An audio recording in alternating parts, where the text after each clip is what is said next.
د ایشیا تاریخي سرنګ کوژک سرنګ سره دا وخت زه موجود یم چې چیرې یوه میاشت مخکې موږ د سنو خیبر پښتونخوا ټیم راغلی وو او باقاعده موږ پر دې راپور جوړ کړی وو چې دا زموږ یو قومي اساسه ده او ډېر تاریخي اهمیت عامل دغه سرنګ دی ولې چې دا د جنوبي ایشیا پنځم او د دنیا اتم غټ سرنګ دی چې 15 کیلومتره باندې محیط دی او په پخواني 15 روپۍ چې په 1977 کې بیا د 2005 پورې چې کوم د 15 روپو نوټو استعمالېدی سټیټ بانک او پاکستان د دې په اعزاز کې چې دی دغه تصویر پر هغه 15 روپو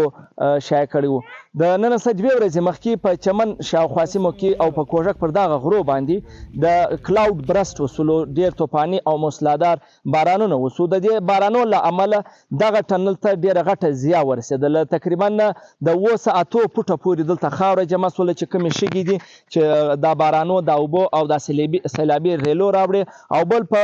ټنل کې دننه تقریبا د 3 فوټ څخه زیاتې اوبه ولاړې دي دا وخت ته زما در شا ویلدلی سي چې د پاکستان ریلوې چې کوم ملازمین دي هغه د ټریک د بحالي دپاره خپل کار شروع کړی دی د نن څخه 3 ورځې کېږي چې د چمن او د کوټ تر مابین نه صرف مسافر ټرین بلکې د مال بردار ټرینو امدرفت هم بند شوی دی راځو به د دا ځای چې کوم کارکوونکي دي د هغو څخه پوښتنې او معلومات کوو وجه چې کوم د سیلابونه رالو د لاینډیا بند کې یا د پرټنډیل باندې راتوی سولې دا بالا بندونه دي هغه بندونه یې وړي دي چې اول د بندو بندوبست وشي هغه بندونه بند کړي نو که بیا دا کار وشي بیا انشاءالله دلته نه راځي چې اول بندونه نه وتړي دا صرف دا بندو د وجې څه دا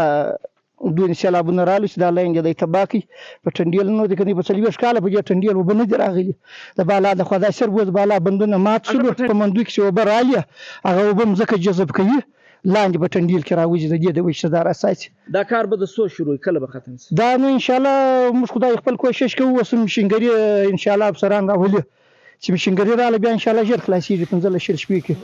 خدا کړي خلاصېږي انشاءالله داود دا ځای د ریلوې چې کوم ملازمین دي چې دلته اوس کار کوي هغه دا وایي چې دی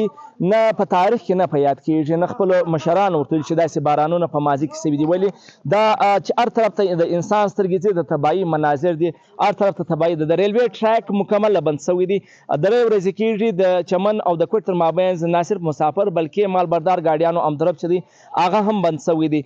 کوژک نه صرف دغه ټنل د شلباغ سیټ چې کوم دی دا بند شوی دي شګې راغلي دي د مندو اوبه راغلي دي بلکې هغه سیټ چې د کوژک هغه دویم سیټ دی هغه کوم دغه نه خارج جمع شوي دي او هغه هم دغه بند شوي دي امکان دا ظاهر کېږي د ریلوې حکام دا وایي چې تقریبا د 203 هفتې لګېږي چې د دې ټریک به دوباره بحالي کېږي خو بیا هم د دې ټریک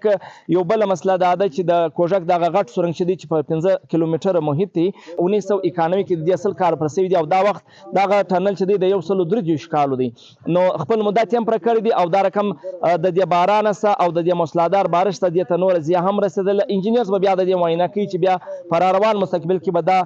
قابل هي د دې چې انسان سفر کوي که به نه د ریلوې خلک چې دي دلته اوس اکسیویټرز او نور ماشینان راځي دا تقریبا دا کار به په 2 هفتې کېږي او بیا به دا د ټرینو امداد بحاله کېږي